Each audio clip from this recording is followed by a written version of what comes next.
Thank you, Leopoldo. Thank you, Poetry Bridge. And wow, I'm so impressed with this crowd, and it's so lovely to see some good friends, new friends, and some old friends, and some family. And so thank you, everyone, for coming out and making space in this busy time of year for poetry.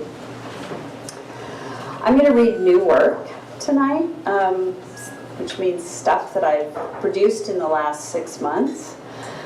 So thank you for coming along on that ride too.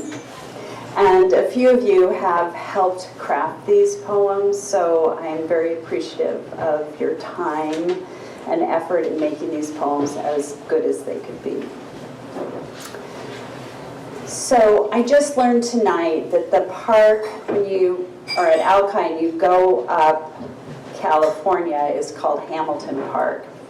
And this first poem came from, my husband and I were riding our bikes up California to Hamilton Park in the rain. And at the top of, right before you make the turn there was a upright piano. And it had the front of it off. And I don't know, it just a poem started, and I kept writing, and the poem kept growing. And it turned into this poem, which is called F is for Fear. And it's an abecedarian, but it's got a left-right justified, so it looks like this, which means it's really hard to write, because you change one word and then the whole thing falls apart. But it was the right form for this poem. And a few other things to know about this poem is, it's a lot that's going on, but it was written during that week when the Ocean Gate submersible was missing. Remember that, the Titanic thing? And there's a mention of Gustav Holst's Neptune opera. Okay, so, all right, that's it. I'm just going to dive in. F is for fear. And it is raining. Someone left an upright piano beside a steep road, its case exposed like a throat. Clouds of data, my mother says, concerned that data is consuming the blue of the sky. I try to explain, but then decide she's right in a way. The fear of extinguishing air, a snuff film on loop. I get it. Imagining the Titanic tourist submersible holding a shrinking supply of breathable air, adrift in the Atlantic's depths. The five inside, inhaling just enough oxygen. Does opera music play? King Charles sends thoughts and prayers. I see Leo and Kate in the midnight blue of Titanic, motionless, breath clouding their frosted lips. Neptune welcomes sacrifice. To recover the Ocean Gate sub is a complex mission. The depth, pressure of descending 8,000 meters. It must be quiet there, in the ocean's gullet. It isn't the actual rape that I can't forget after decades. It's the strangulation. And I've wondered if in a past life, that's how I died. Maybe in all of them, dying, unable to breathe, piano wire tightening into a vice around my throat. Gustav Holst's Neptune's wordless chorus of women, an operatic ending. X on a map of the ocean floor, exos of data yoking the sky. Somewhere, a sub in the midnight zone. The breathing slows to piessimo coda. Sorry, I know that's a tough, cold opening, but here we go. So, my mother moved into senior living, and this poem was written about the day, another rainy day, surprise! It was pouring rain that day, and my sister, who's here, the two of us helped her move in. It's called On the September day, I helped my mother move into senior living. Am I too quick? The days already foreshortened, a glass of rosé passé. We unwrap each plate, goblet, tureen, a final shelving, yet a vase of dahlias. Light traces the rooms we sift through like memories, the gleaming silver tea set, heirloom doomed for crucible and torch. I lift a file box marked important. For when I die, you say, I place it beyond reach. Then fold the linens, make the bed, carry the empty boxes out into a tarnished evening, returning to the shimmer of you.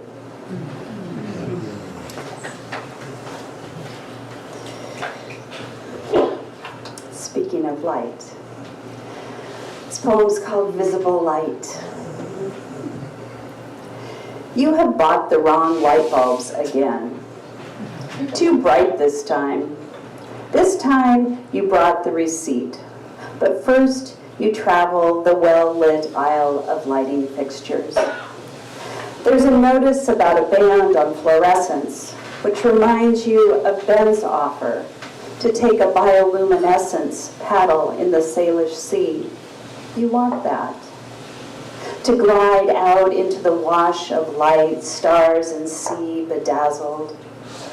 But here, in the West Seattle True Value, you are confused by wattage, the question of dimming, an LED. How many hours of light should you expect? The time changed this week, and you hustle home to walk the dog before nightfall, his vision dimming with age. In the dark, he runs into lampposts, even as they cast a glow, and as the neighbors' televisions pulse a spectrum of the evening news, the wars brightening their big screens.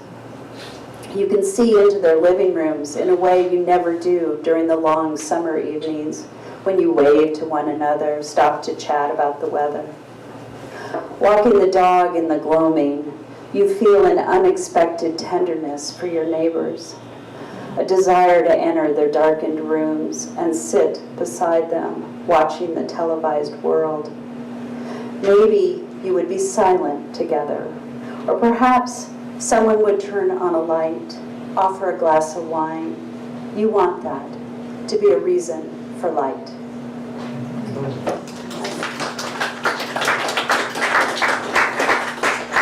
For all you West Seattle people, don't we love the True Value? They're so good. They're so helpful.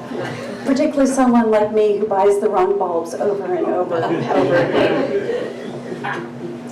So who's been to the Seattle Art Museum recently to see the Calder exhibit? Not yet. Okay, get your arms up. It is so, you've got to go see it. It's wonderful. It's small, and yet it's perfect. So we went to see it recently, and it inspired this poem. It's called On the Anniversary of Dad's Death, after Alexander Calder's Gamma. As if he hesitated before leaving us, the once bright voice, a primary rupture of color in any room. His presence held, viscous and protective, a honeyed resin, even when shadows surfaced. It was late, the sun guttered, the feast of his absence spread before us. Even now, we hunger.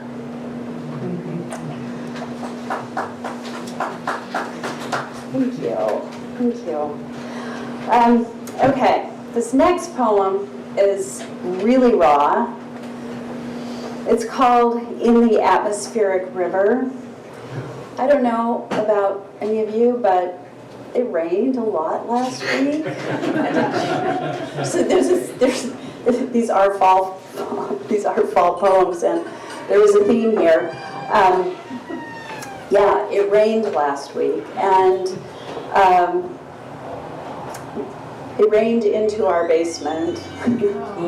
It flooded. So this is kind of a stream of consciousness. It hasn't been workshopped. It is very raw, but you can imagine that you are in our basement.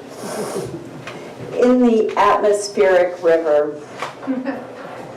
In the flood of 2 a.m., we ring the hours over a bucket, filling the dark river.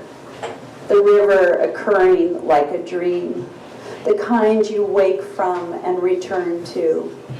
These days may have already passed. Weather beats like a healthy heart. We imagine drought and summer. Our foundation sieves language. What is our saturation point?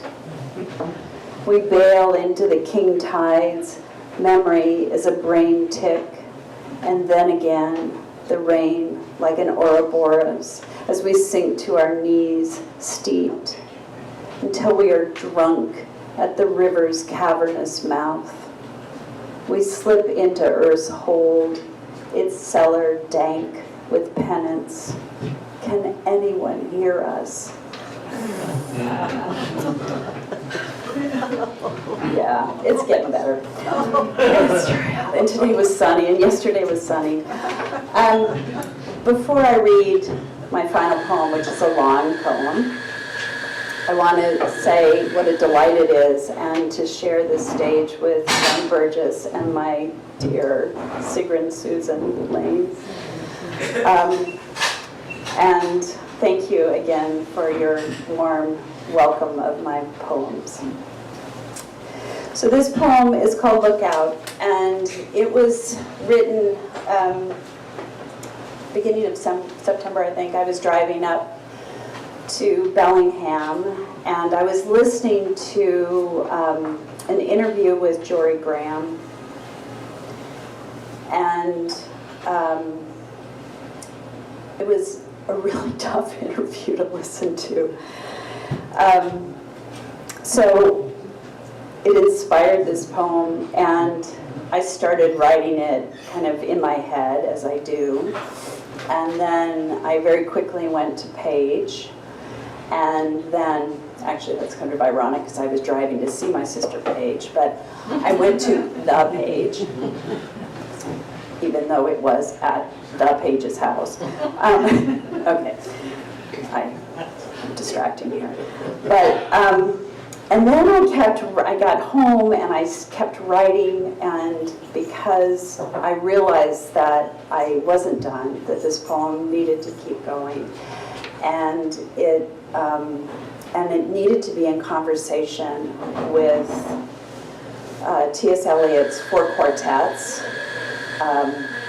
It's so interesting. I urge you, if you haven't read the 4 quartets in a while, to go back and read them in this era, in this time of climate change.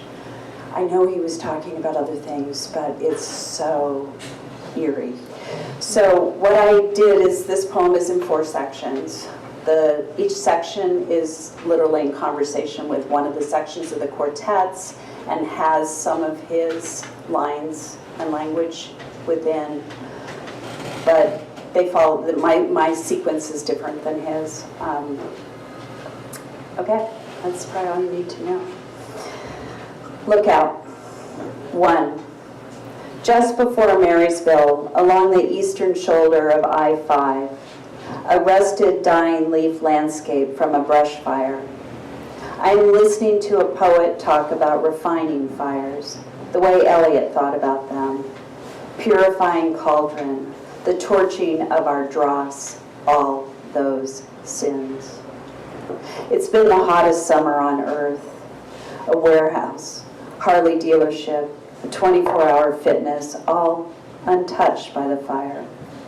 This, I think, as I drive north, the poet's stern voice on the radio, her poems burning like a smoke signal, but no one listens. Not even me, really. My mind meanders, a protective gesture. It feels like the first day of fall, a crisp edge at dawn and dusk. I'm tired of brightly lit days, weary from the harvest of grim statistics. Here the road penetrates cornfields before winding through forest. And what you thought you came for is only a shell, a husk of meaning, wrote Eliot. This end that is not the end to keep driving the drone of poetry, keeping me from being alone. It's been 7 years since I hiked to the fire lookout near Trisp. 7 fire seasons. I imagined living out a summer, watching over the rippling North Cascades, watching the sediment of light, the sky pressing against the land, watching whence the smoke arose. In Twisp, there's a small museum dedicated to smoke jumpers, ash on an old man's sleeve. From my house, I watch the Olympics for signs, a horizon muddled by day, ablaze at dusk. This morning, there was fog lifting off the tousled bed of earth. Where am I driving to? What am I driving from? You came to kneel, to believe, feverish with it, and there, amongst the blur of forest, a fiery red maple. I pull over, cut the engine, fall onto the maple's knuckled roots. 2. It is spider season. Morning sun strums web filaments. The spider waits at its center. What is worthy of such patience? My speed dial hunger satiated. The poet speaks of attention and brevity, of curtailed language. Some days I hear only the loop of my own voice caught in the throat of a long day. Where is the bird to urge me on? The garden stilled between summer and fall, just the fern and leaves, clutching red delphinium branches, caught in the form of limitation. I look out into the silence. I look out from the silence. The news this morning, as yesterday, as tomorrow, isn't this what Eliot meant when he wrote, "Not here, the darkness in this twittering world"? So I go out into the garden, limber beneath the web, its wolf spider undisturbed. Yet a crow angers the bush. I will pull out the dying, rake the raised beds, listening to a podcast with another poet, the hours composting. On the move again, 3. On the move again, this time by paddle. The sea is all about us. I had hoped to go earlier, before the afternoon breezes trouble its surface. What will I take from this journey? A line of scarlet anemones, the knowledge of octopus, how short life is. I know that's not the conclusion that Eliot crusades. From the sea, my life on land looks tender and small. In Chinese paintings, humans appear as mites in a natural landscape, the eye uncentered. This year, the jellyfish are numerous. A bloom of jellyfish, a smack of jellyfish. In the compendium of collective nouns, there is no term for humans, though a multiplying of husbands might do the trick. Abundance recenters the eye. Eyes, I. So ravenous our species, speeding until the end. In the forest, I worship the first tree to turn toward death, the tolling bell. Here on the sea, I venerate the living. You came to kneel before a turmoil of porpoises, before. 4. After the sea temperatures rise over 100 degrees Fahrenheit, after the key deer, Goliath grouper, sea turtles, staghorn, and elkhorn coral, this I hear on the radio driving home from the thriftway. Does absence consume space? Grief swells and interrupts, late roses filled with early snow. My mother tells me about a time shop. Clocks, watches, any timepiece can be set right again. But the pace clicks up a notch. I feel the world panting as another day prepares for heat and silence. But what's there at the end that is not the end? The billionaires ready their spacecraft. There are only so many exits. When Maui incinerated, when the Atlas Mountains quaked, when the thrust of Hurricane Idalia, when rivers rose over Emilia-Romagna, Libya, Hong Kong, and creatures of the summer heat. And I can't outrun the news. It hardens into the landscape like volcanic magma resurfacing into oxygen. Is anyone listening to the frenzy of poets except other poets? Did I mention the lookout near Twisp was long abandoned, and how every season a wildfire? What good does it do to kneel before that destructive fire? To write the sins as if wringing the oil from a rag before flicking the flame? Am I not praying for a beginning while flecked with ashes from the end? Thank you very much. You too, punk, will age. Blemishes which neon conceals will glare at noon.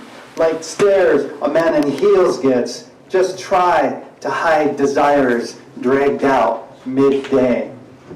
You too will suit up, dress for day jobs, grow way too fat, too entrenched, too taxed, way too satisfied, fit to be tied.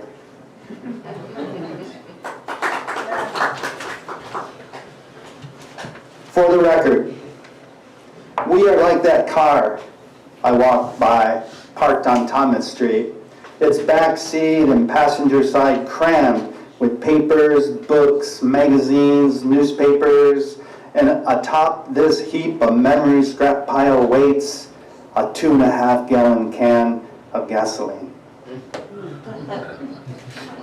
That was the first poem I had published. It was Poetry on the Buses, 1999. Oh, yeah. It was paired with this really great art piece of things going up in flames.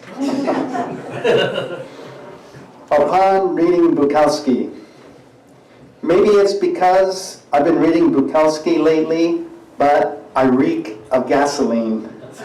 The way alcohol seeps from your skin after drinking too much. I'm sweating gasoline. The smell burns my nostrils. I'm afraid to light a match. A friend says, Bukowski's dead, you know. Every time I mention Bukowski, someone tells me he's dead. But how did he die? Was he soaked too when he lit that match?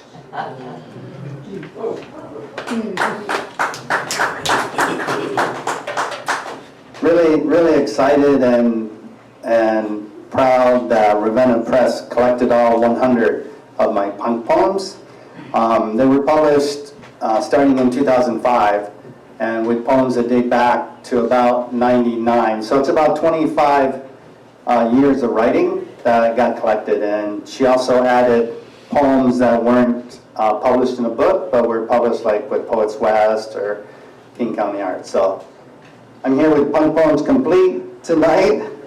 There's 100 of them, and I end up reading all my favorites all the time. So I thought I'd try something different. I thought I'd try Punk Poems Grab Bag. Okay, so in here, there are tiles, 1 through 100 in here. And so we'll pass this around and see how many. You can draw a number and then call it out, and then I'll read that punk poem that collates to that number. And it's a little risky because I realized when I was editing this. Yep, that'd be great. Oh, and then when you're done, put them back in this can, or I'll never have to read that punk poem again. 26. 26. Okay, let me start a timer. Let's see how many we can get done in 10 minutes. 26. Okay. 74. Oh, hang on. 26. We may not get to everyone. This is for my father-in-law, Ken Fudugori, 1930 to 2001.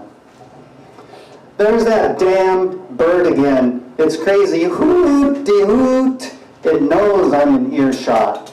Oh, the emptiness low fronts bring to the straight, gray voids and blanked out noons. Summers shouldn't be this color.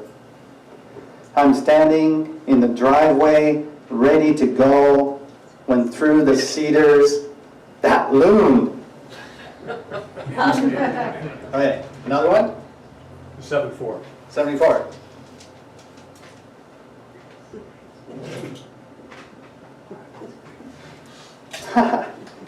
This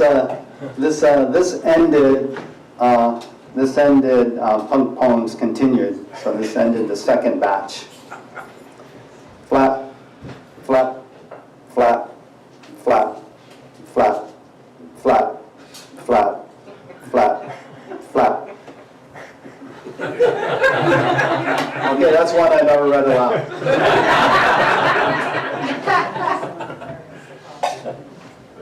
Okay, another one? Doesn't matter, we don't have to, we can go in order, or we can just go. 58. 36. Okay, 36, then 58. It's strange to think of Sacagawea at a bed and breakfast, but the sign says she slept here, and in the morning didn't say a thing.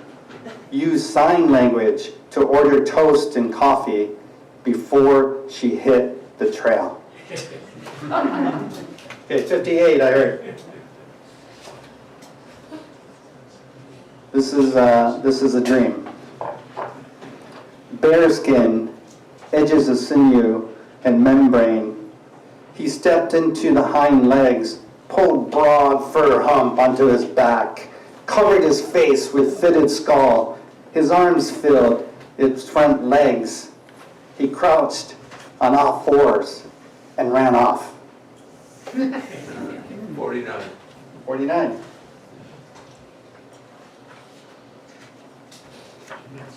This constant lifting, a generation constructs meaning from what's found, knows history to destroy history. Infrastructure and instruction fills landfills. Don't we like get rid of all the best things and haul them to the dump? I mean, man. 34. 34. All right.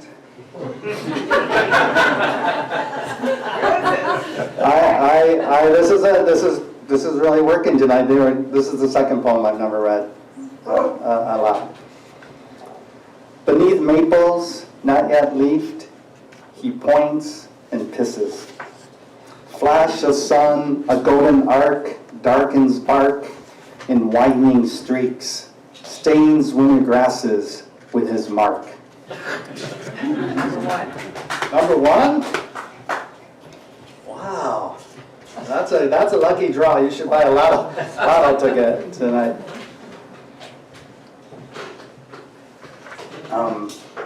I should mention that all punk poems are true stories. Alternating lines of ones and zeros, signals, power grids, schematic wires, box, blocks, division, quadrant, desires, all arbitrary. The cable between poles bouncing outside our window, click, click, click, click, click, click, click, click as we lie awake. The house dark and count each electron pulse. Whew. It took, I don't know how many calls, Patsy. Patsy spent weeks on the phone to the city trying to get that cable to stop clicking outside our bedroom window. 33. 33?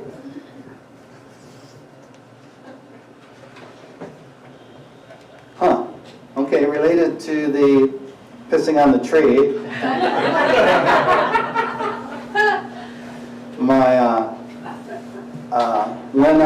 When we were punished as kids, one of the things we had to do is go out to the lilac bush and cut our own switch. Yeah? So this is about that. In April, before lilacs, this bundle of sticks with purple veins, leaves waits. In the shade on the north side, the septic side of the house, pants down, ass bared, he waits. 41. I'm sorry, 41? 41. This is marching to the immigration building in Seattle in 2003, protesting the war in Iraq back then.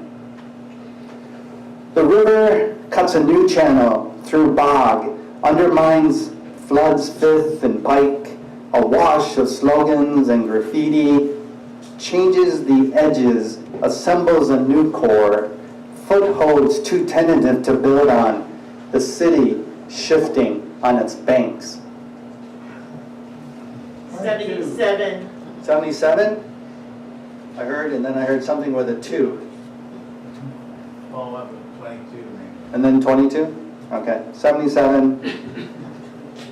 For Sid Vicious, 1957 to 1979. Just a kid. I believe in anarchy, in apathy, in cuts and scars, in redneck bars, in padlocks and submission, and what we did and fucked up and fuck you. I believe in Sid.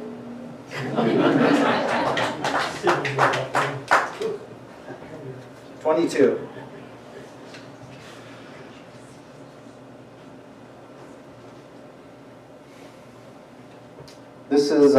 This is about our, we lived in the family, and I lived in Japan for 3 years, and this is one of the poems that came out of that experience. Family and summer humidity get in your face. This explains why the Japanese chose typhoon weather to honor ancestral spirits, why they believe dead family members return the 8th month, why they build bonfires and sweep graves during the muggiest season, why it keeps the bereaved honest and works the family into a sweat. 65. 65. Huh. For Jim Carroll, 1950 to 2009.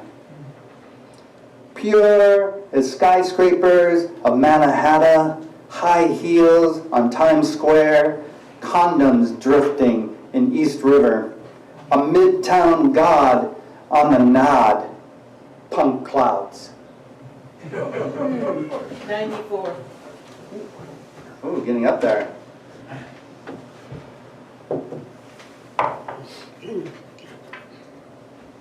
Tell me, who will be left for you to destroy?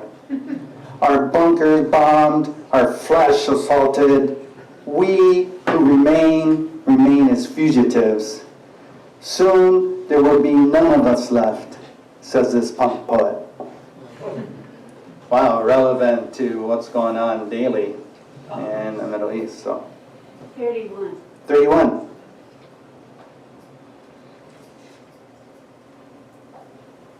Why would you have a word for that? Moment when the sun crests mountain, halos the ridgeline with a horizontal brush. That now, how, wow moment.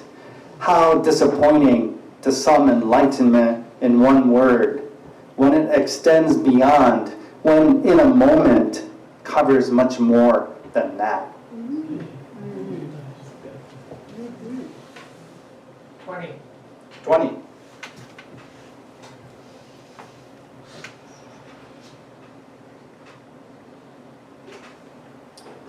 The simplest are the hardest to explain.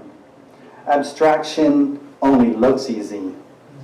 In fact, calla lilies arrive with broad green leaves.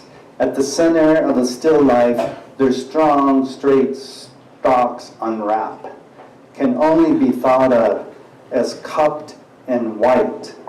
Already.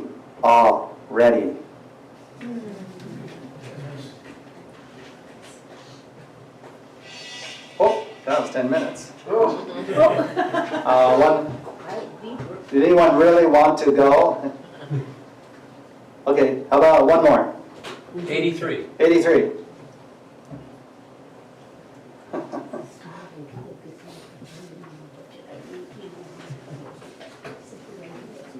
I'll read 83 and 84. They're both for Lawrence Ferlinghetti, 1919 to 2021. Yeah, he lived to be 101 years old. Pretty amazing.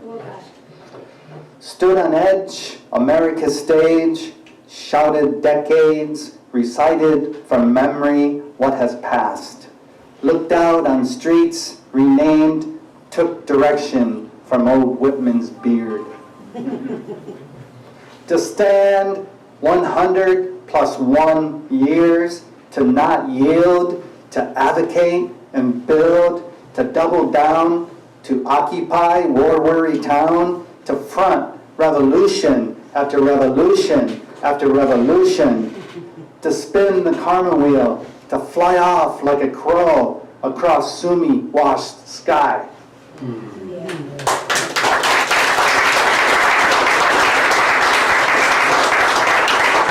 All right, just because there's 100, I'll end with number 100. Punk poem 100.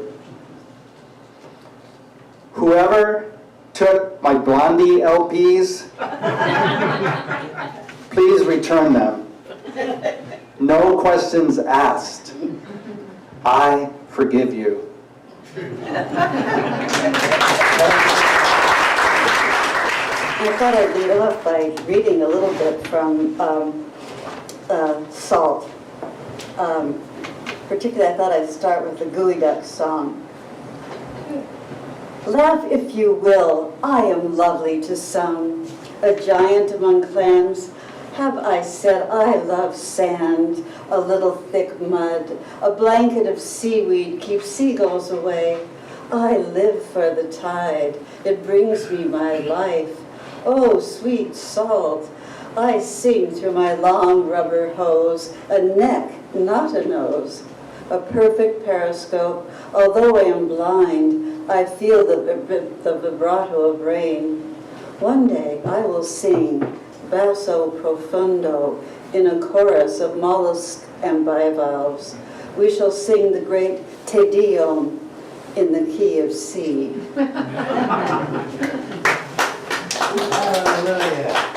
And this is the barnacle. This book is all about the silent mollusks, of course, and the bivalves who have no voice. So I decided to give them all voices in this little book. The barnacle, in a six-walled shell, white and calcareous as a hollow tooth, I am cemented to the rock on my back. As the tide change, the operculum doors slide open, and I send my 6 pairs of dark feathers to beat like flames against the waters, to draw the ocean in where I wait, like a black-robed monk in my cell.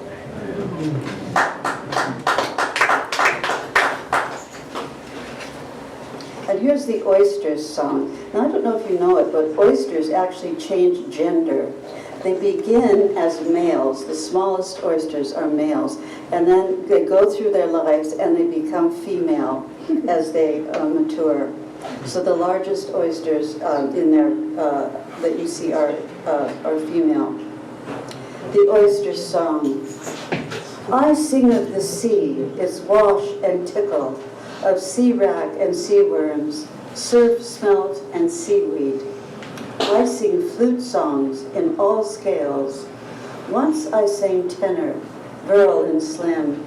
Now full-fleshed and female, I fill octaves with song. My shell is baroque. I lie on a chaise. Delicate ruffles fringe my pale body, filtering, feeding me. I grow fat. So sing with me, sisters, of the echo of shell light. Dear little brothers, all oysters together, sing hosannas with me.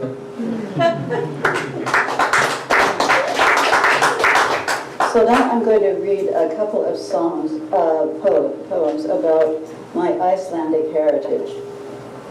And the first one is about my mother. When mother took her hair down in order to wash it, we gathered round to see it fall nearly to her knees. And the strangeness of it, she was an ancient sorceress. Her hair fell in wondrous waves. We imagined What could live there in the dark curtains? Small animals or fairies, perhaps. Ladders for huldefolk who built homes in her tresses. We played peekaboo with the drapery until she shooed us so she could wash it. Then she sat before the fireplace to let it dry, bent forward so it would cascade and we could see the fire through it as she brushed. We huddled close to her feet for warmth. She brushed and brushed. We asked to help, but our small hands did not have the strength to handle its thickness, its body.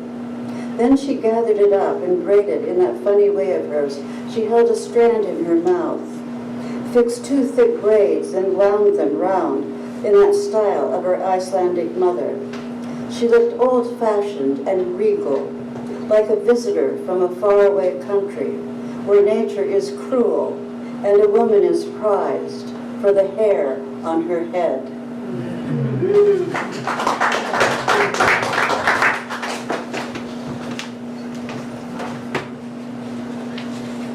And this one is about my grandmother, Amma.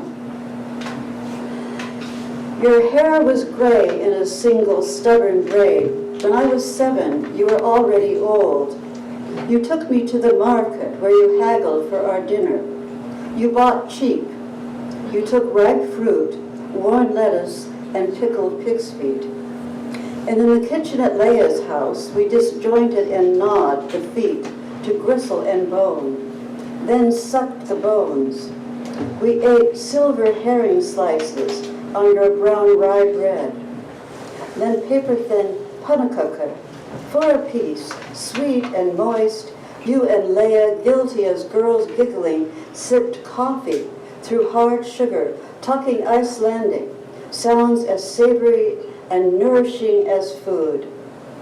Later, I wished you another grandmother, one bringing pale tea, dry white toast.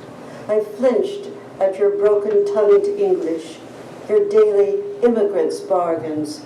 I burned in coats you cut from father's suits. Today, in a life as smooth as tile, as predictable as a supermarket, I listen for your voice, dickering for tired fruit, bruised lettuce. I hunger for your rich, dark bread. Yeah.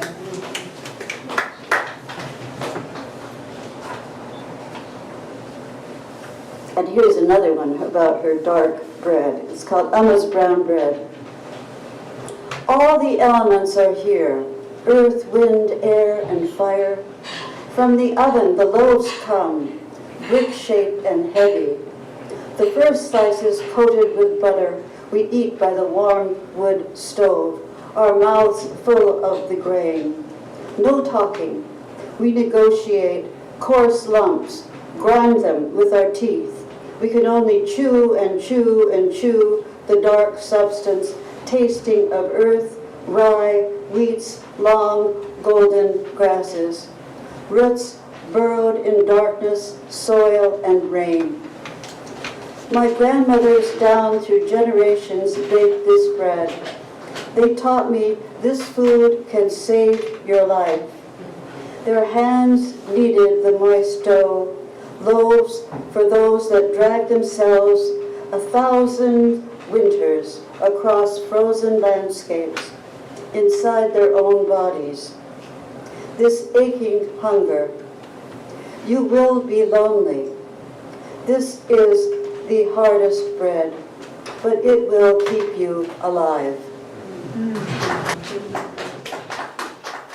My latest work is somewhat different. I have turned my attention to another part of my family, which is on my father's side. And my father's side came over very early to this country. And they fought on the Confederate side in the Civil War.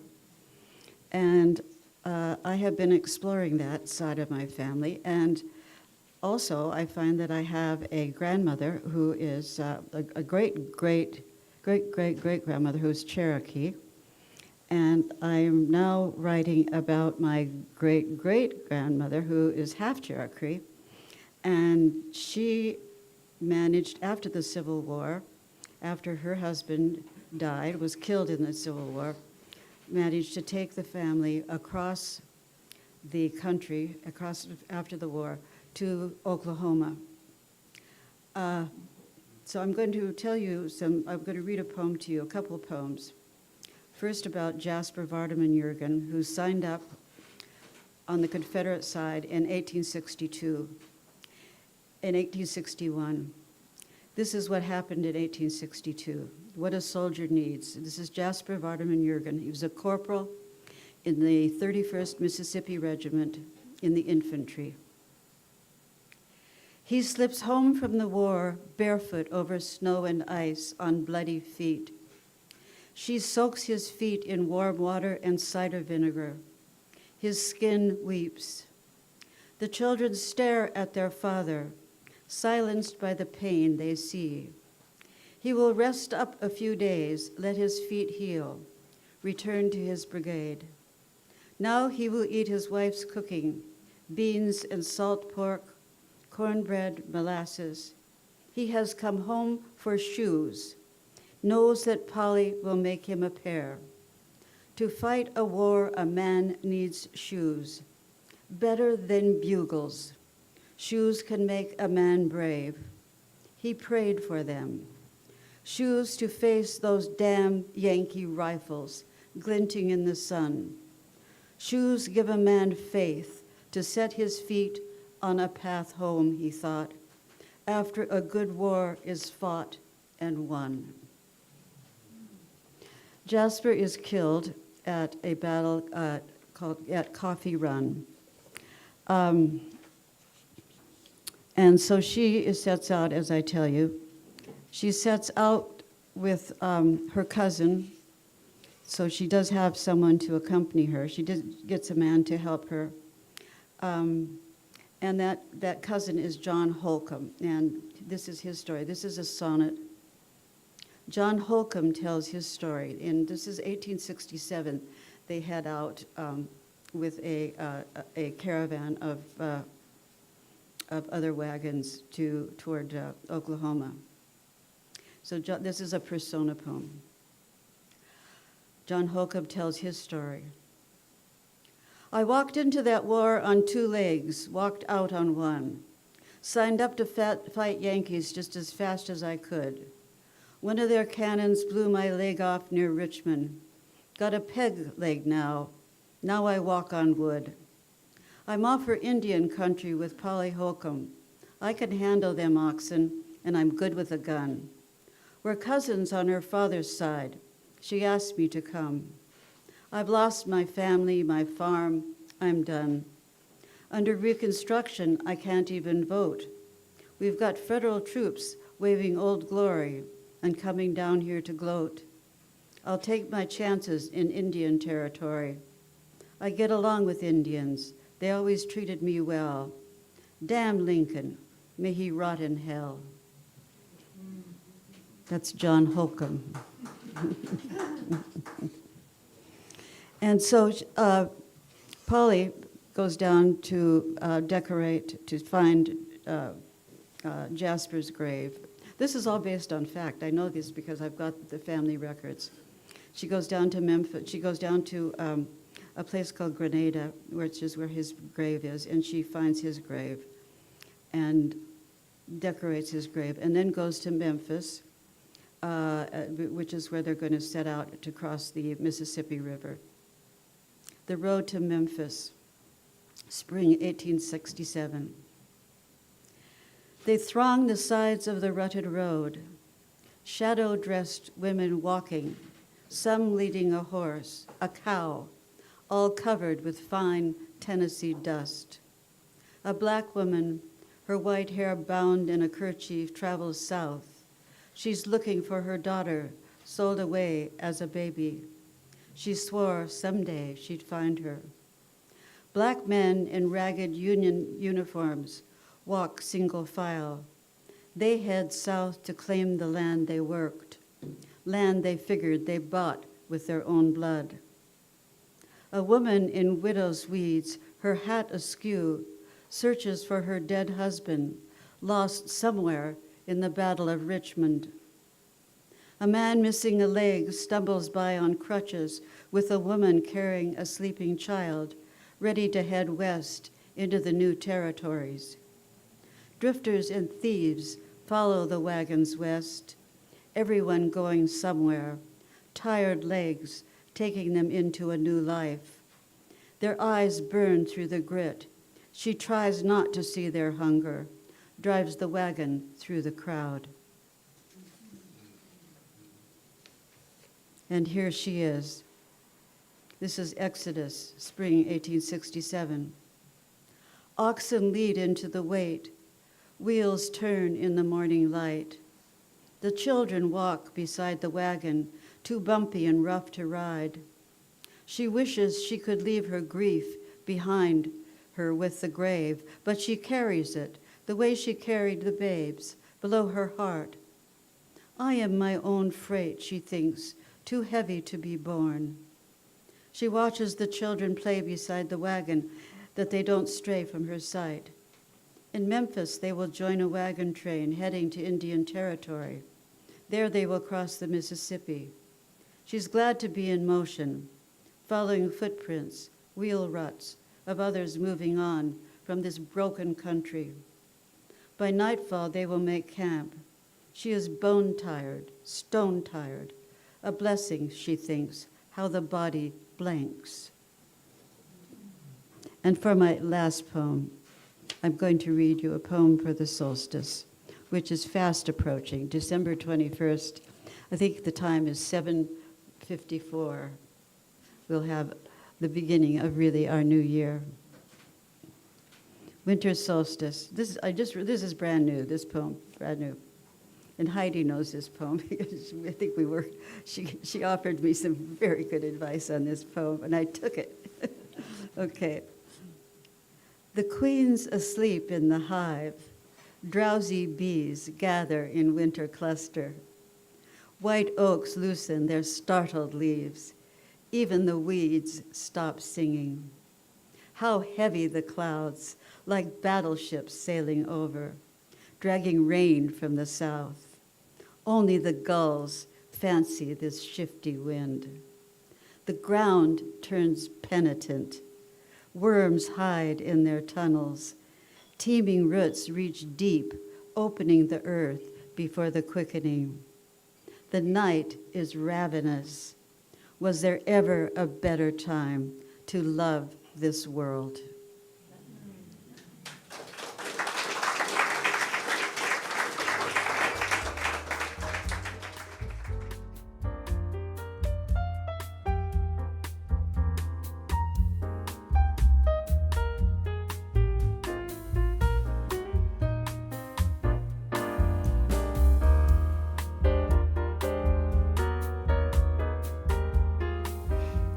My name is Margaret, and I wrote a poem while listening to all of the other poems that were going on.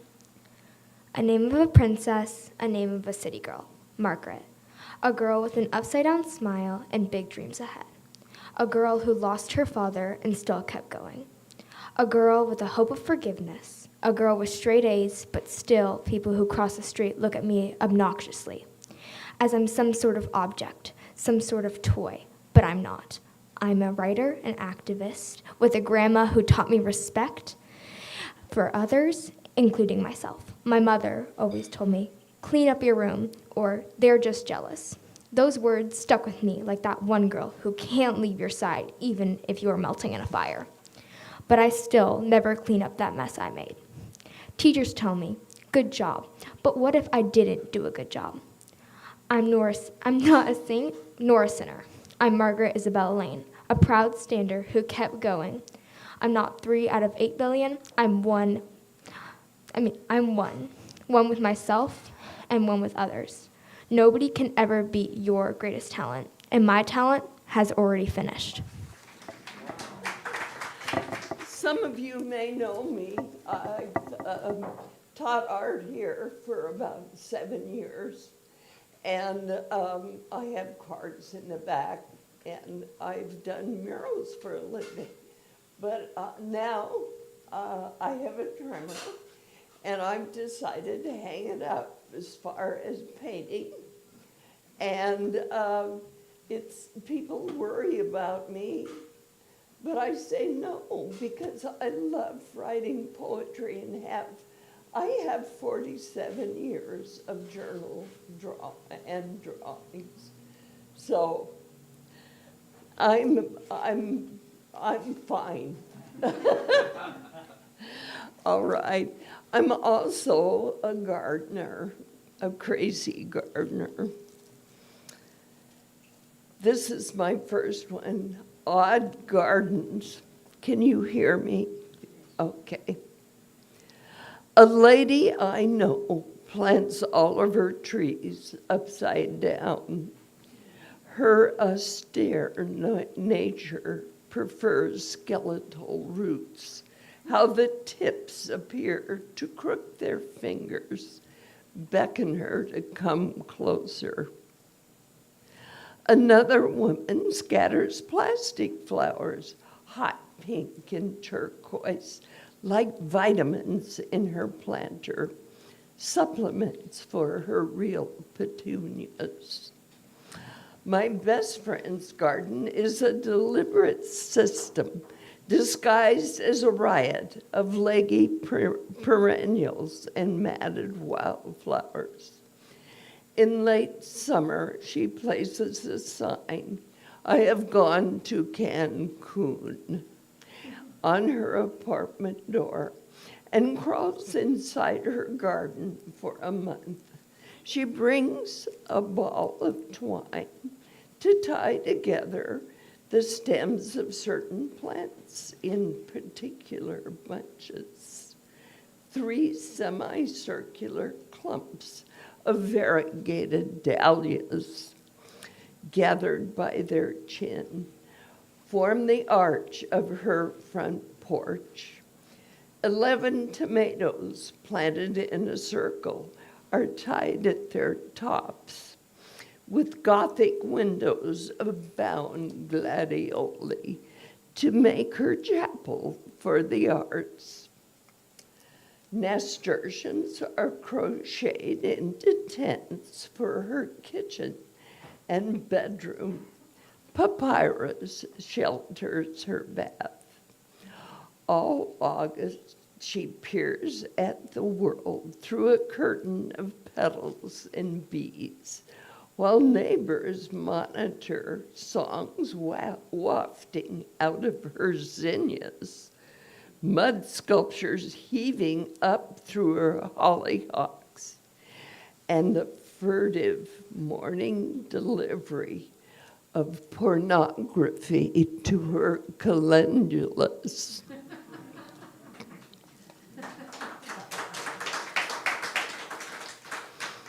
Okay. I'm from Pomeroy, Washington, 30 miles from Lewiston, Idaho.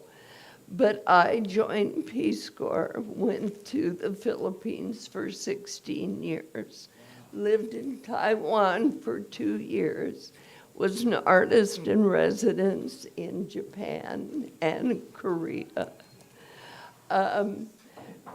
I also lived in Spokane, Washington, and painted the merry-go-round horses 4 times, different times.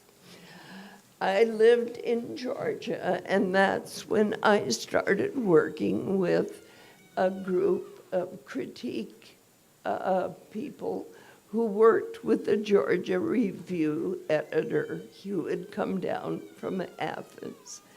I loved writing poetry, but I couldn't support myself with it. So I did artist in residence in South Carolina, Georgia, Alaska, Washington, and Oregon. And then in 1991, I started my mural business, and I've supported myself with that.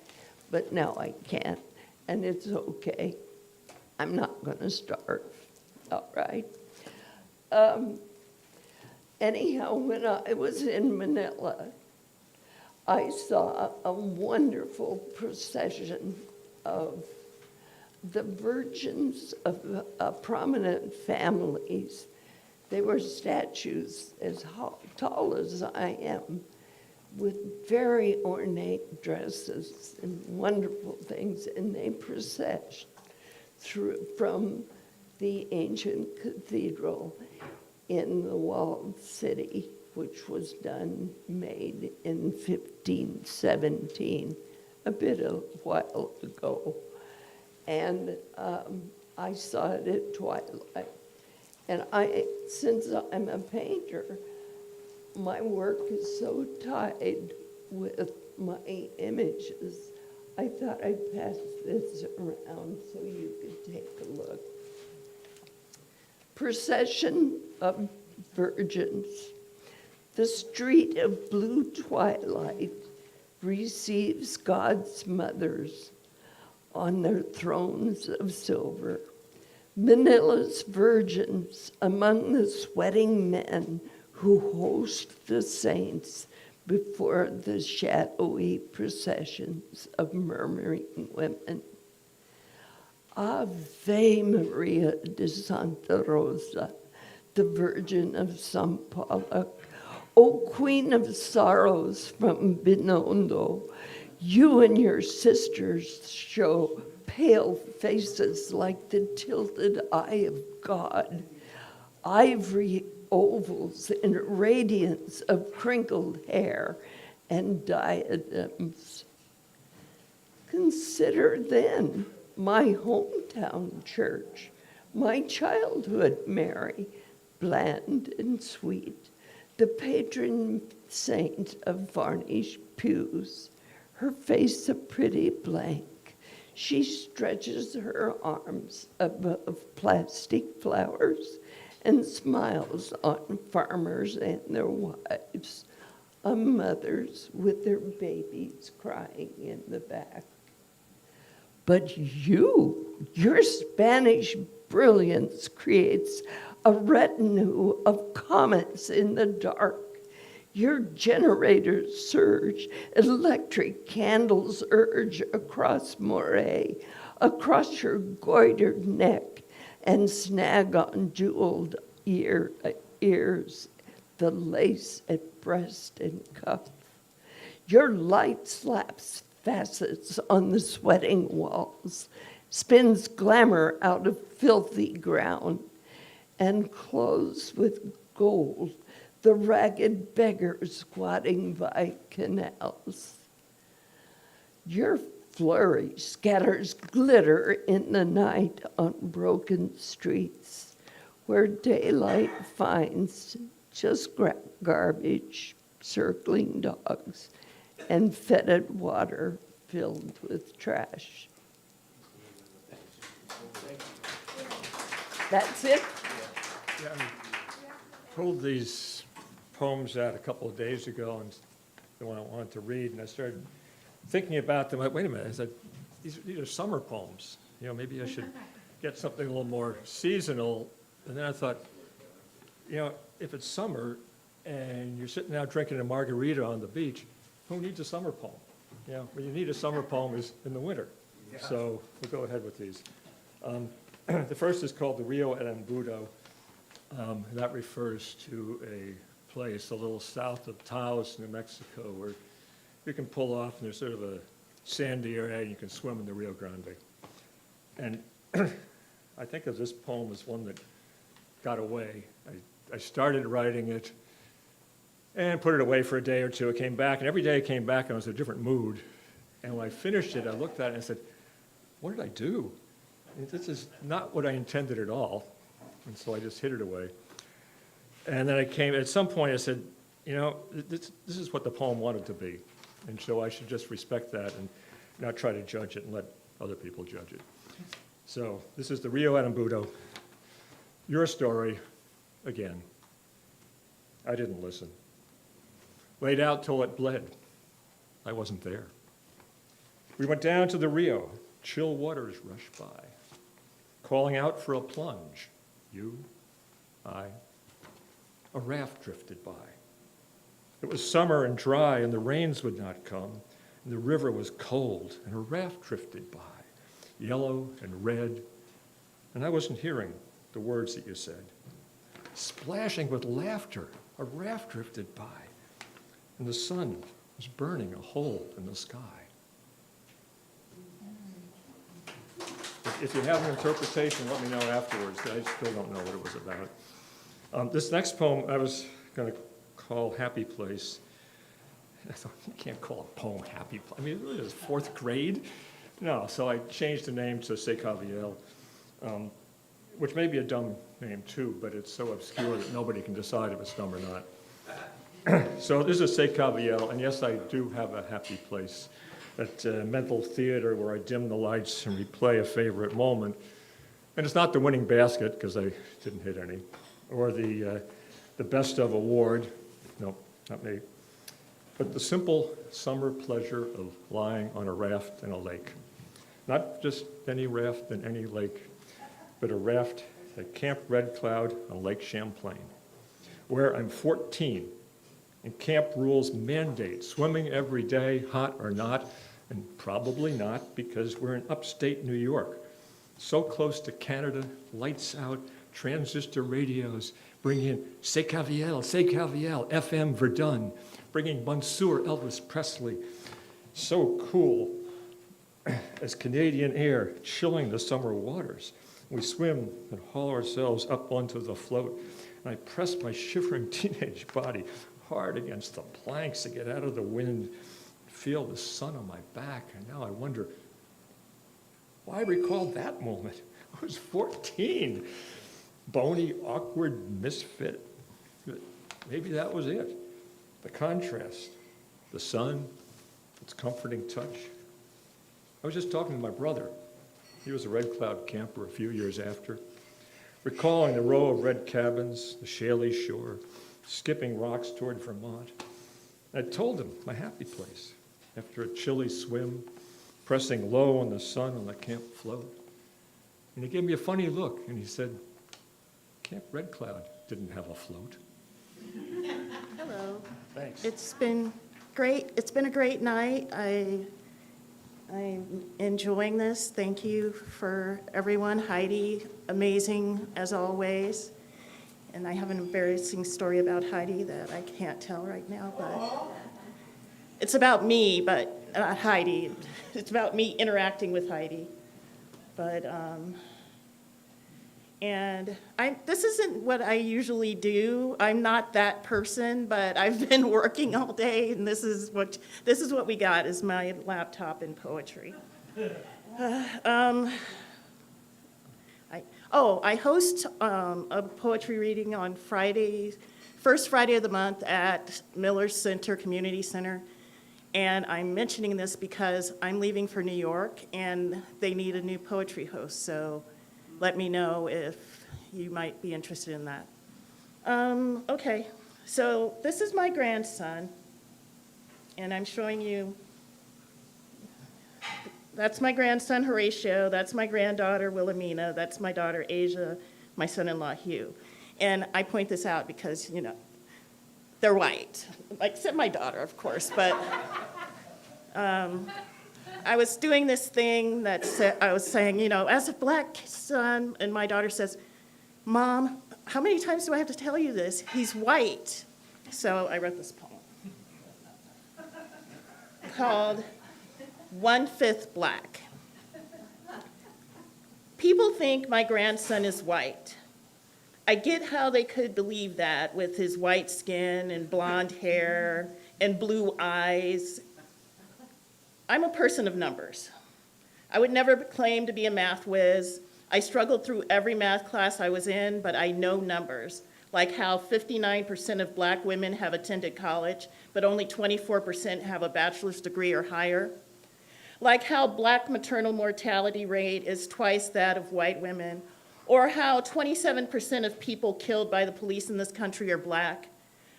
I think I know numbers like that. So when people think my grandson is white, I think I am 15% white, and my daughter's 40% black, which makes my grandson 1/5 black. I had to switch to fractions because of Plessy. He was 1/8 black and could not ride the train with 100% white people. It's the one-drop rule. I can look at antebellum conditions, which make a person white if they are less than 25% black.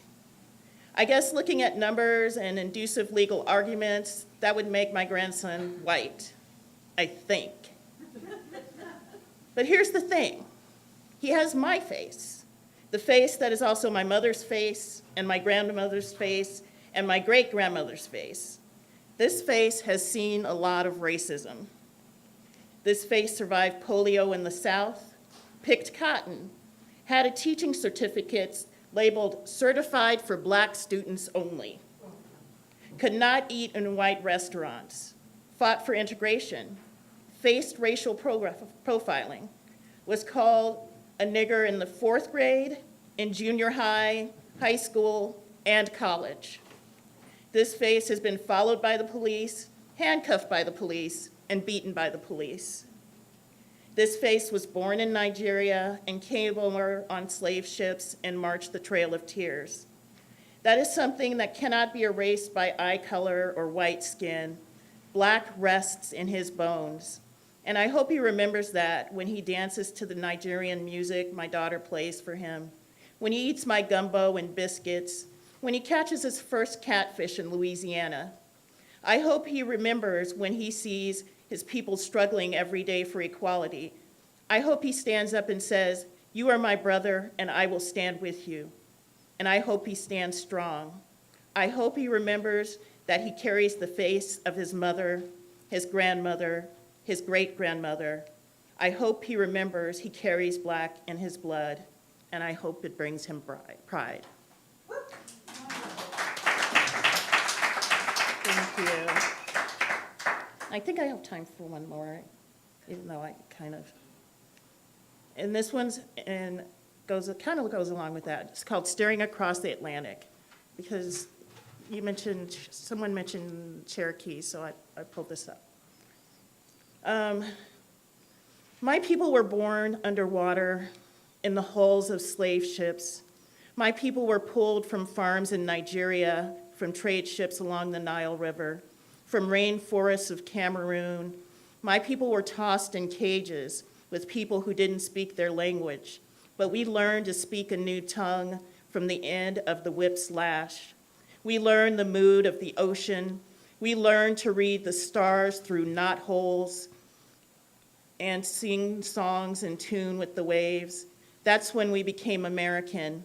We were slaves to the British, the Dutch, the Portuguese. We were even slaves to the Cherokee. We not only marched the Trail of Tears, we carried their bags, their homes, their children on our backs.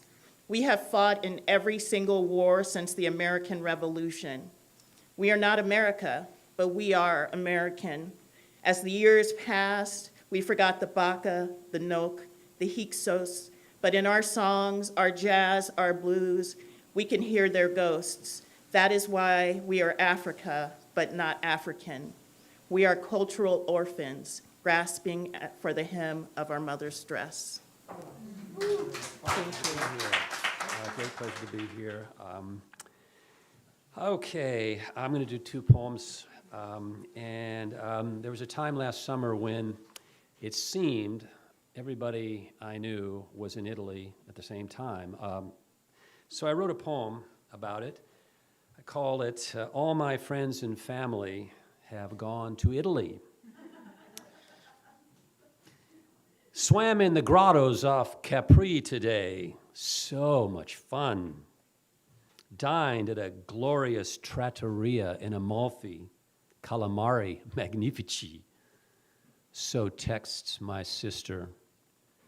Old friend Bob biking from the Dolomites to the Adriatic posts.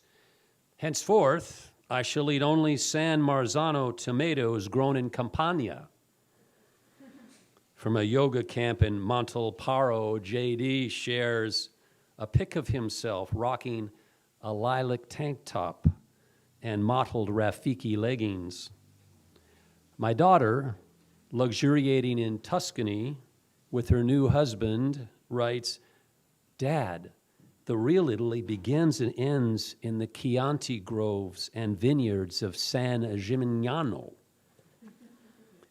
To all my friends and family in Italy, I say, today, I sojourned at an auto body shop on 35th. I admired the dented Pennzoil sign and rusted corrugated roof. I lunched magnificently at the Chelan Cafe under the West Seattle Bridge. Fortune smiled, and I got the stool nearest the pie display. Oh, sister of mine, oh, daughter dear, oh, friends forever, the real West Seattle begins and ends in the light bulb and tool aisles at Home Depot. Buon viaggio.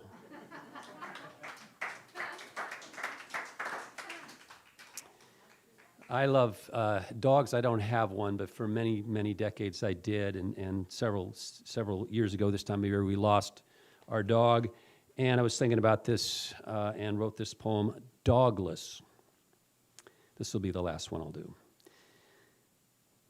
Over the holidays, we said goodbye to our old, grinning, dirty mop, our muse and nemesis, our clown and cajoler, our consoler. Always first in the car, always last at the party.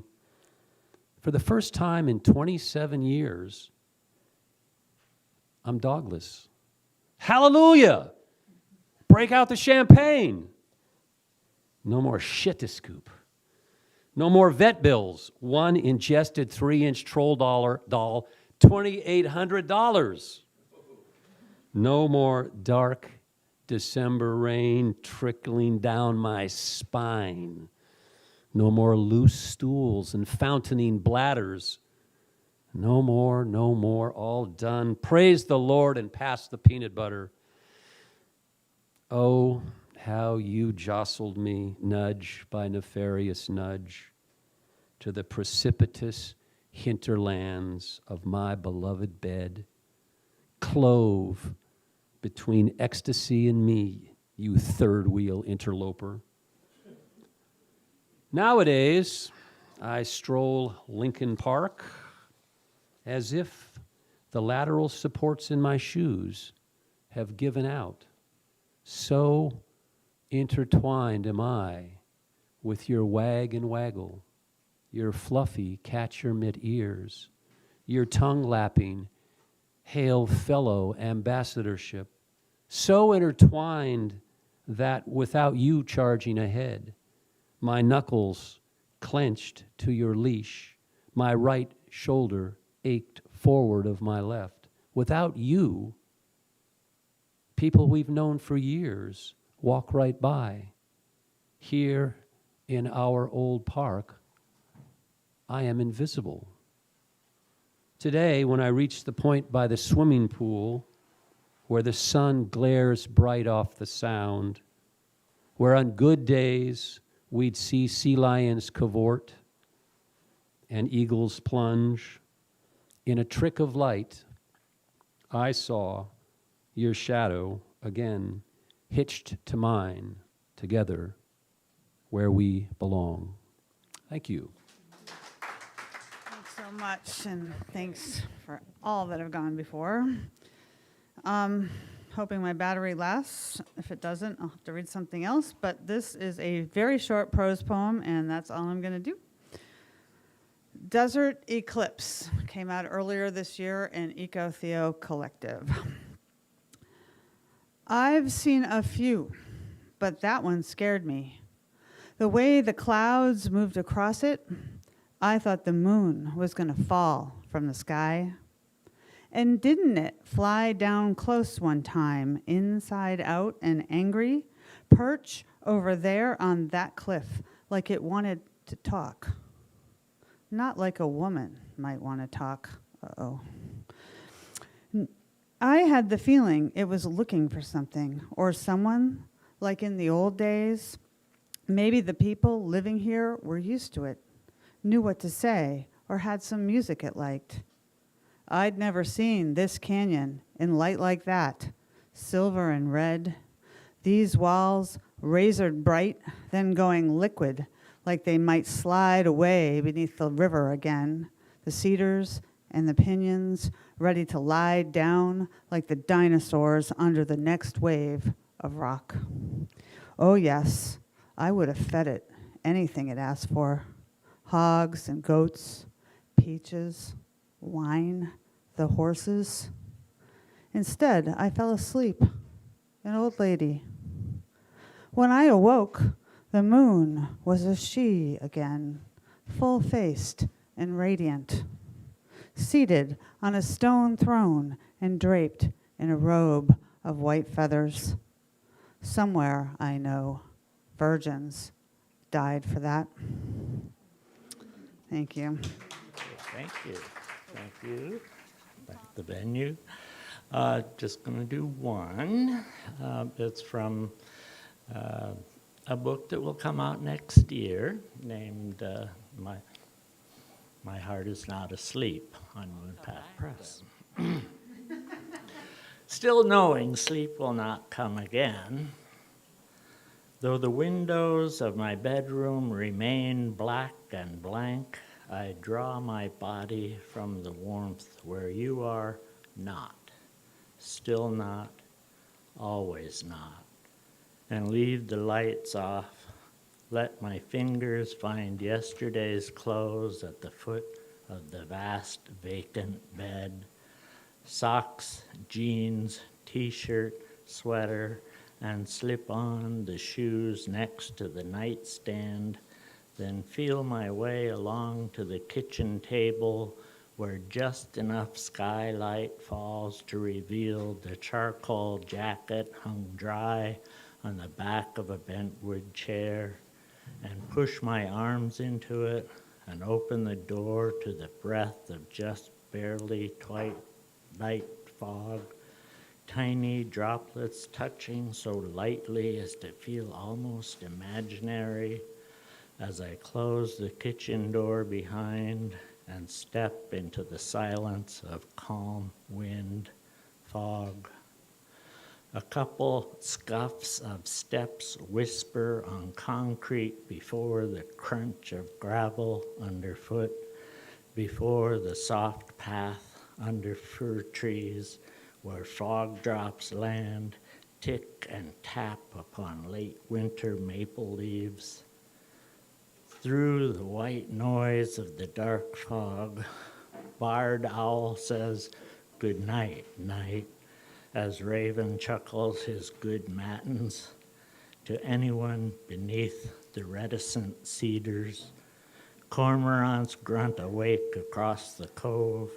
The steps to invisible water are empty as our bed afloat in the cabin drifting beneath our oak up the stone gray hill.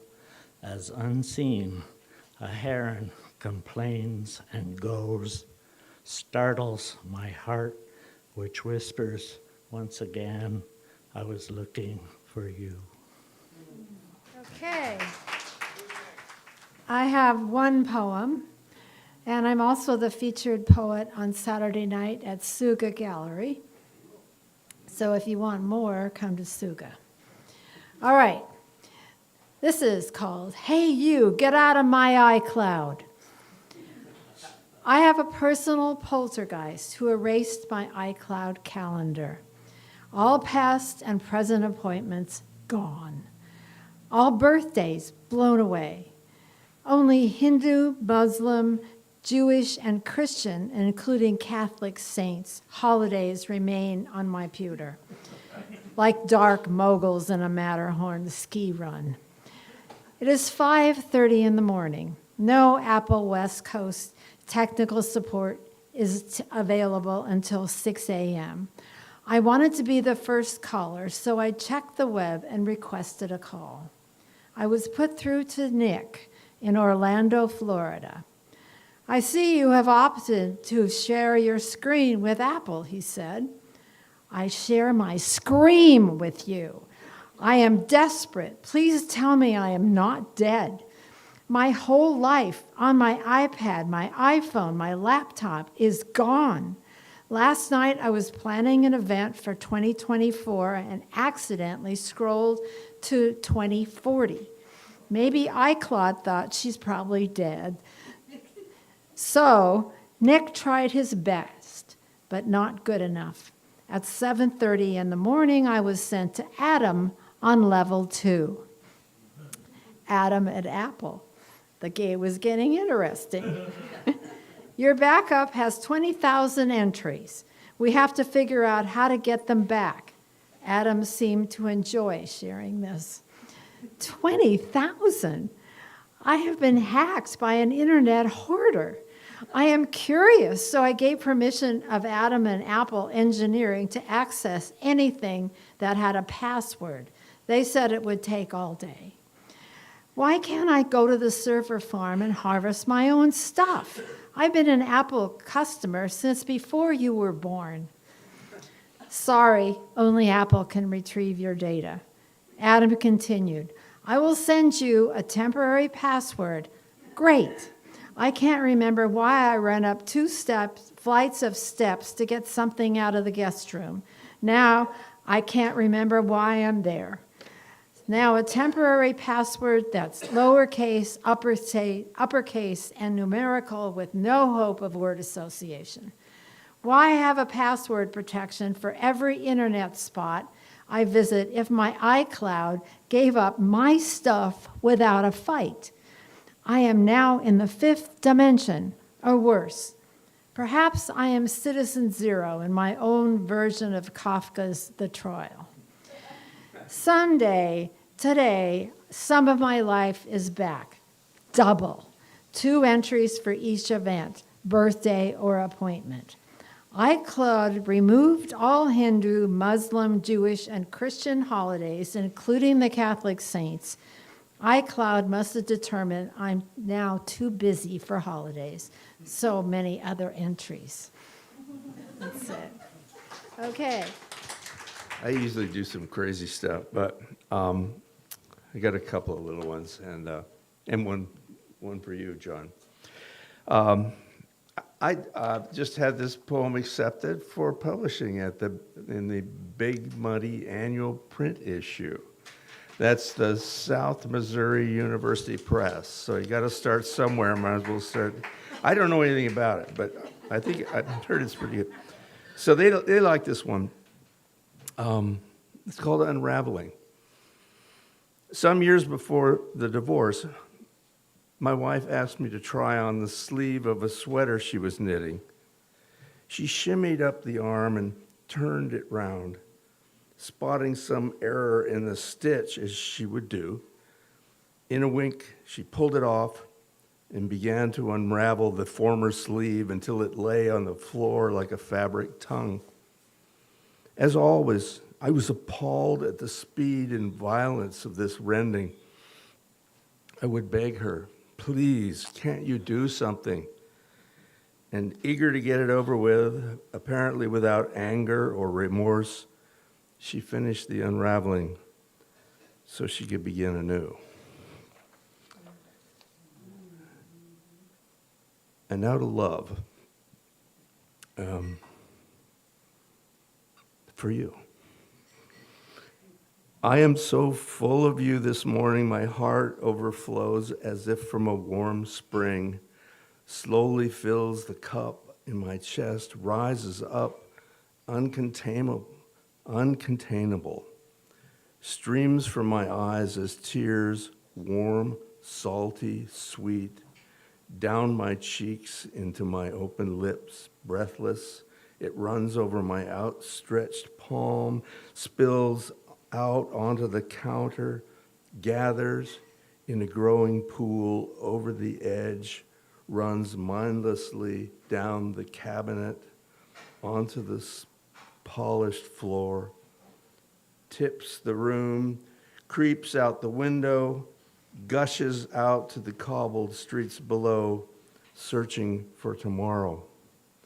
It covers the world I see, looks for you desperately. certain foods do not agree. Certain foods never agree with me. I clash with them and argue and cajole, and still they never seem to agree. They just wave their little ingredients and turn my stomach, twist my intestines inside out. I warm, and lather them with spices and plead with them and pull them toward me, and still they never agree.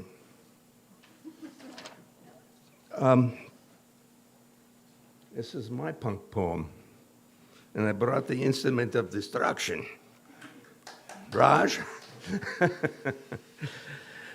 So, sometimes, this is like channeling your inner 8-year-old. It's just a sound sometimes. And it's called jet, because that was like a magic sound. Jet. Jet. When you're a jet, you're a jet. Forget those propellers, you're a jet. Forget those propellers, you're a jet. A saber jet, a water jet, a cool jet, a ram jet.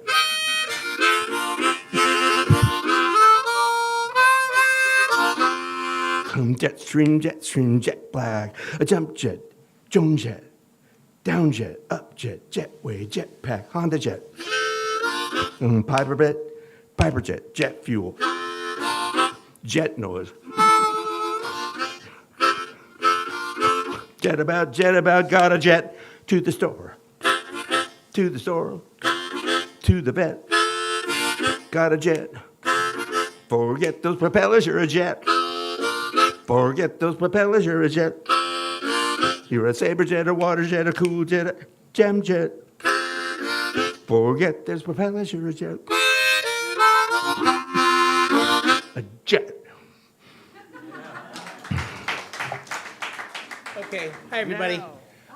Boy, great features tonight. So I have two pieces. I will be performing these at Drunken Owl Theater at Jules May Saloon next month. They both have an aquatic theme. For this one, if you could imagine the Pacific Ocean, like not by the shore, but I mean way miles and miles and miles out, and then you would drop in by helicopter George Santos. This is called The Imposter's Sonata to the Sea. I have no idea what you do in the swirling water so deep and blue. You claim to be so many things, and some of them have quite a ring. Gay stingray, badass eel, barracuda on a motor scooter. But you're more like a sucker fish riding the snark of an unknowing hammerhead or mako shark. You're a death wish to every angel fish, a pain in the ass to all the sea bass, a lobster mobster, a bad crawdad, an enemy to every sea anemone, flim flam to every razor clam. You did quite a number on that sea cucumber, and obviously it's ludicrous to arm wrestle an octopus. Plus, you sleep in a bed of immoral coral. I should have guessed all this, of course, when you tried to saddle my damn seahorse. But now I can see, as you swim in slow motion, you truly believe you're every fish in the ocean, with a spot on your tail fin that looks like an eye to throw off the big fish who want you to fry. I'm sure it creates considerable distress. No doubt it ruins their GPS. But stay away from my rod and reel, because I'll never forget these lies you conceal. And I recall the time you said quite unabashedly, "Hey, honey, come over here and hold my anchovies." And this second piece I dedicate to every nun in the 13 years of parochial school I attended. This is called Fishnet. That's in two parts. Part one, 4th grade, 1964, Sister Agatha gives a lecture on sex. She calls it human anatomy, but the 5th graders told us what to expect. They call her Sister Agnostic because one time she accidentally said, quote, "if there really is a God," unquote, and then her face got really red. Today, boys and girls, she says, we're going to discuss the human reproductive system. Yes, we're going to find out where babies come from. And if you have a question, don't be shy. Please raise your hand. Small clouds of chalk dust settle on the shoulders of her black and white habit as she draws the anatomical figures one might expect: penis, vagina, sperm, egg. Some of the boys in the back giggle. One whispers, the penis looks like a canoe. Then Sister Agatha says something I'll never forget for the rest of my natural life, quote, and remember, children, sperm can swim through lace undergarments. Part 2. Watching the evening news that night with my dad, a group of sailors are filmed out at sea furiously saving a humpback whale all tangled up in 500 feet of fishnet. As the men release the behemoth from bondage by carefully cutting one nylon strand at a time, I start to doubt Sister Agatha. Clearly this 30-ton fish is not making it through any lace undergarments today. Of course, maybe technically it has to be a sperm whale. Thank you. Hello, everyone. I have a new book out. Oops. It's called Reflections, Sculpture and Poetry. Thank you.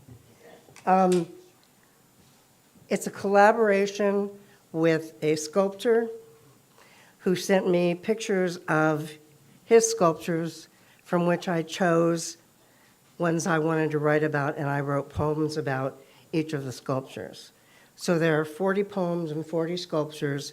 There's only one that the poem wasn't written for the sculpture, but when I saw the sculpture, I paired the poem to it, and I'll explain that to you in a minute.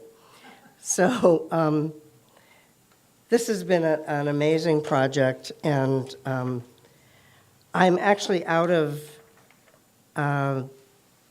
books. I'm waiting to get a shipment to arrive, but I do have some cards at the table if anybody wants to take them, that has information about the books, and or I can give you my email address and we can do that.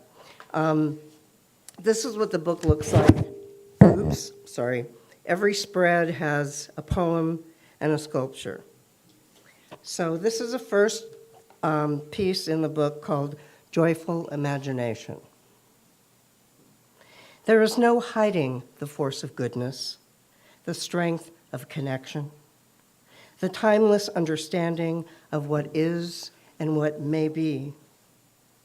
It is written on your face and mine, hovers above each of us with promise to be embraced as we walk this path with friends, amid chirping birds, playful pets, the sound of music filling the air, filling our heads with a delight we are called to share. After all, we must start somewhere. Thank you.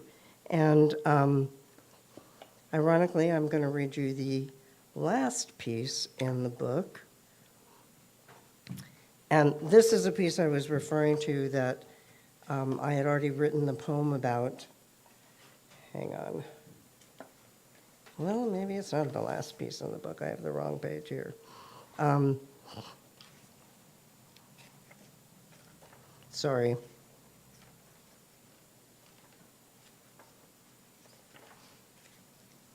Okay, this is weird.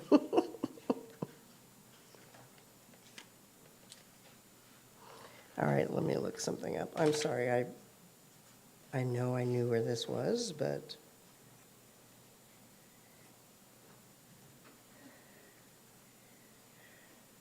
sorry to take up time doing this. Okay.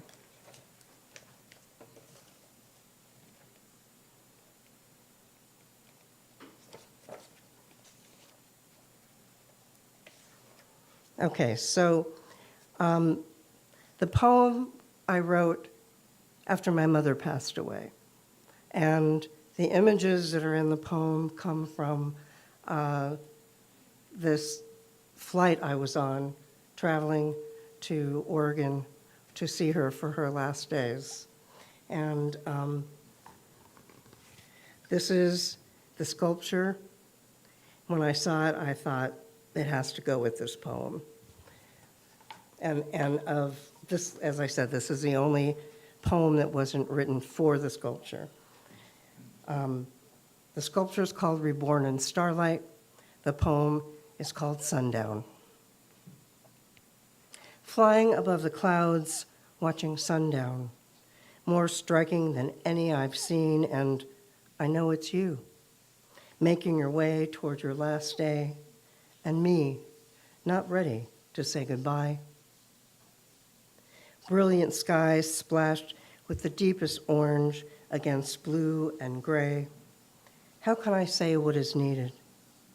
How does one encapsulate 8 decades and me witness to just 6?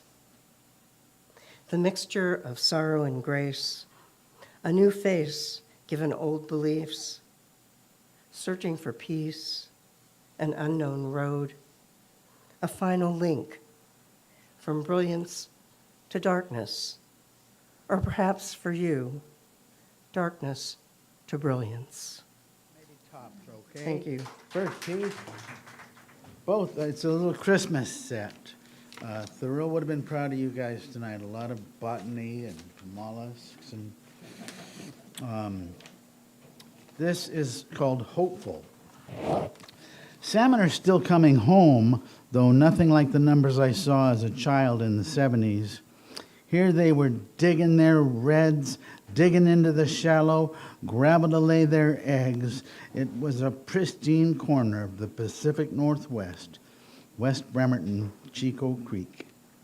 In the Mountaineers preserved 460 non-for-profit acres, and dozens of volunteers restored the riverbanks, freed the blackberries, and other invasives. Maybe 24 chum, not a lot, but then there hadn't been much rain, and the river is low.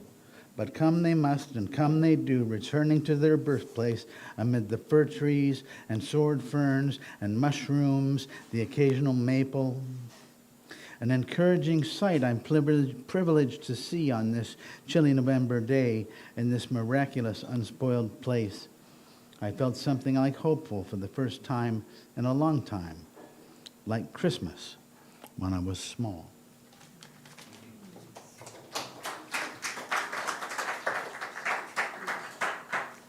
I've seen kids read on their phones, and I was always amazed how they did it. How do they do that? But then my printer crapped out, and I had to figure it out. Miss Piggy and the Longshoremen, An American Christmas. There's a funny little man at the end of the bar with a hunched back and enormous fleshy ears.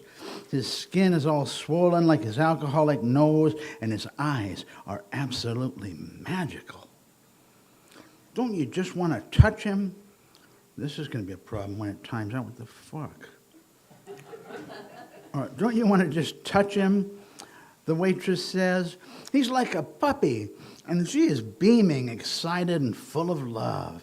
She has blonde hair and blue eyes and a gummy smile. She loses things, and her finances are a mess, but her eyes are full of mischief and wonder. She is the patron saint of all God's creatures. A couple sits down next to me.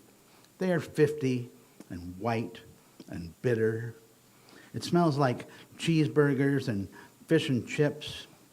They decline menus and order Bloody Marys. He will look at the television, feigning interest in the football game. She will drink her Bloody Mary, sit up straight, and try to look happy, try to get lost in the faces of others. He waves an irritated hand at my cigarette smoke, which curls directly up his nose like the neighbor's barking dog or the telephone ringing, his wife's nagging voice. A bag of tangerines sits on the table. The little man is an elf. He has the voice to match.